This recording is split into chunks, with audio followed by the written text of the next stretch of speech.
जम्मू कश्मीर विधानसभा चुनाव से जुड़ी हुई बड़ी खबर आ रही है। ब्रेकिंग न्यूज की तरफ चलते हैं। बीजेपी ने दरअसल अपनी उम्मीदवारों की छठी लिस्ट जारी कर दी है। 10 उम्मीदवारों के नाम इस लिस्ट में, छठी लिस्ट में घोषित किए गए हैं। करना से मोहम्मद इदरिस करनाही को टिकट दिया गया है, जबकि बांदीपोरा से नसीर अहमद लोन बीजेपी के उम्मीदवार होंगे। इधर हंदवाड़ा से गुलाम मोहम्मद मीर को टिकट दिया गया है। उधमपुर पूर्व से आरएस पठानिया को टिकट दिया गया है। ये छठी लिस्ट है जिसमें 10 नाम शामिल हैं। महत्वपूर्ण नाम आपके सामने रख रहे हैं।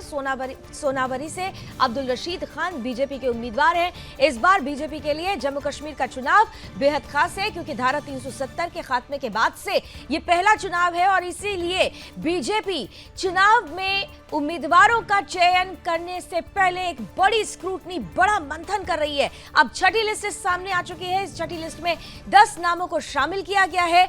10 नामों में जो खास नाम और जो इंपॉर्टेंट सीट्स हैं उसके बारे में खास जानकारी आपको इस वक्त दे रहे हैं। हंदवाड़ा से जहां गुलाम मोहम्मद मीर को टिकट दिया गया है, वहीं बांदीपोरा से नसीर अहमद लोन बीजेपी के उम्मीदवार होने वाले हैं। वहीं करना से मोहम्मद इदरिस करनाही को टिकट दिया गया है। ये वो नाम हैं जिन पर काफी मंथन किया गया। हंदवाड़ा से गुलाम मोहम्मद मीर के टिकट को लेकर आपको याद होगा कि बड़ी स्क्रूटनी की गई थी। उधर उधमपुर की अगर बात की जाए तो उधमपुर पूर्व से आरएस पठानिया को चुना गया है। बीजेपी ने अपने चेहरे के रूप में इस सीट से उन्हें चुना है। और सोनावरी से अब्दुल रशीद खान बीजेपी के उम्मीदवार होने वाले हैं। बेहद खास चुनाव, बेहद खास परिस्थिति, एक परिसीमन के बाद, क्योंकि कई जो क्षेत्र हैं उनमें कटान हुआ और कई में जुड़ान हुआ है, और इसीलिए कई जो नामों का चुनाव हो रहा था, परिसीमन के बाद की स्थिति को देखते हुए भी बड़ा मंथन करके चुना गया है। छठी लिस्ट जारी हुई है। आइए ज्यादा जानकारी ले लेते हैं। ग्राउंड जीरो से हमारे साथ इस वक्त ब्यूरो चीफ रोहिल बशीर जुड़ चुके हैं। रोहिल, ये बहुत इंपॉर्टेंट लिस्ट है और खासतौर से जब मैं बीजेपी की बात करती हूं तो बीजेपी के लिए इस बार का चुनाव नाक का सवाल इसलिए है, साख का सवाल इसलिए है, धारा 370 के खात्मे के बाद ये पहला चुनाव है, इसीलिए, और खासतौर से परिसीमन के बाद भी ये चुनाव हो रहे हैं, तो उम्मीदवारों के चयन में बहुत फूक फूक कर कदम रखा जा रहा है। छठी लिस्ट है, 10 नामों की घोषणा हुई है। कितनी खास है ये नाम? देखिए लावनी, जैसा कि आपने कहा कि इस बार का चुनाव जो है बीजेपी के लिए काफी ज्यादा महत्वपूर्ण माना जाता है, क्योंकि पहले ही बीजेपी ने कमर कस ली है इस चुनाव को जीतने के लिए। हालांकि बीजेपी की तरफ से जो राष्ट्रीय अध्यक्ष है या किसी भी नेता की बात करें तो उनकी तरफ से यही दावा किया जा रहा है कि इस बार जम्मू कश्मीर के इतिहास में बीजेपी सरकार बनाने जा रही है। तो इसी के साथ ही एक और लिस्ट जो है, जो कैंडिडेट्स का जिनको मैंडेट दिया गया है वो जारी कर दिया गया है। 10 कैंडिडेट्स को फिलहाल जो है यहाँ पर उनका लिस्ट जारी कर दिया गया है, जिनमें सबसे खास महत्वपूर्ण नाम जो है विक्रम रंधावा का है, जो कि जो जम्मू की विधानसभा सीट है वहां से उनको चुना गया था।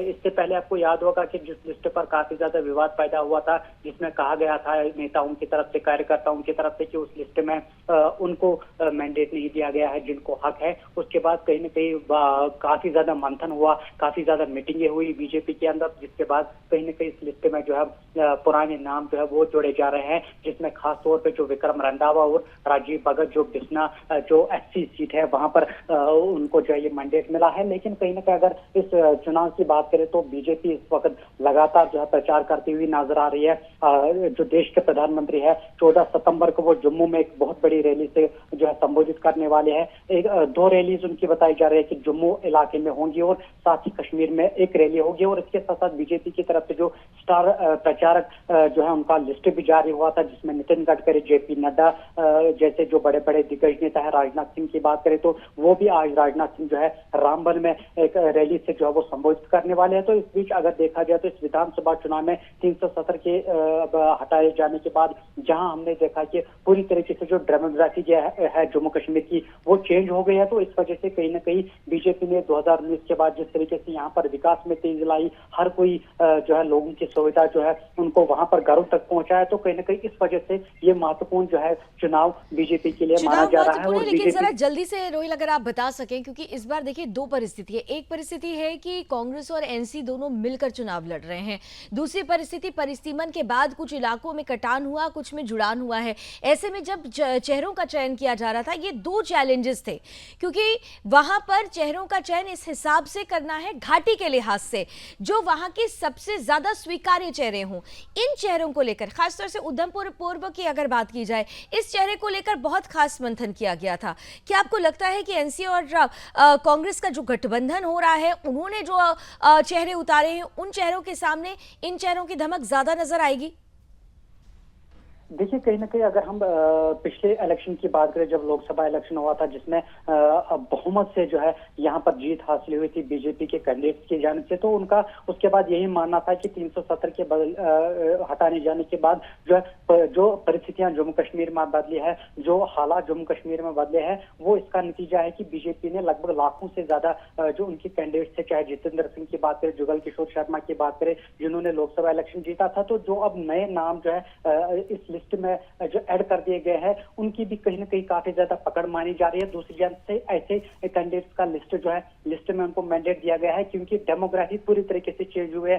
परिसीमन के बाद बहुत सारे कॉन्स्टिट्यूएंसीज के इलाके काटे गए हैं, बहुत सारी कॉन्स्टिट्यूएंसीज के नए नए इलाके उनके साथ जोड़े गए हैं, तो इस वजह से नए नए चेहरों को यहाँ पर मौका दिया गया है। लेकिन अगर पीडीपी की माफ कीजिएगा, अगर बात करें कांग्रेस की या नेशनल कॉन्फ्रेंस की, जो गठबंधन के तहत इस चुनाव को लड़ रही है, लेकिन कहा यह जा रहा है कि जो उनके कैंडिडेट्स है वो काफी ज्यादा पुराने हैं। इस वजह से हो सकता है कि जो नए चेहरे हैं उनके साथ कहीं ना कहीं बहुत बड़ी टक्कर जो है यहाँ पर ग्राउंड लेवल पे देखने को मिल सकती है। लेकिन जिस प्रकार से बीजेपी यहाँ पर जो है नए नए चेहरों को सामने ला रही है, उसके पीछे यही सबसे बड़ा लॉजिक है कि जो डेमोग्राफी जो परिसीमन हुआ है, जो इलाके काटे गए हैं, जो नए इलाके जोड़े गए हैं, तो इस वजह से नए चेहरों को यहाँ पर मौका दिया जा रहा है ताकि वो अपनी जीत को यहाँ पर यकीनी बना सके। तो जीत को प्रशस्त करना है, बीजेपी ने एक बड़ा टारगेट रखा है, समृद्ध जम्मू कश्मीर बनाने का संकल्प भी ले लिया, और इसलिए जरूरी था कि चेहरों का चयन करते समय ज्यादा मंथन किया गया, ताकि वो चेहरे, वो उम्मीदवार जो सीधे सीधे जनता से कनेक्ट कर सके।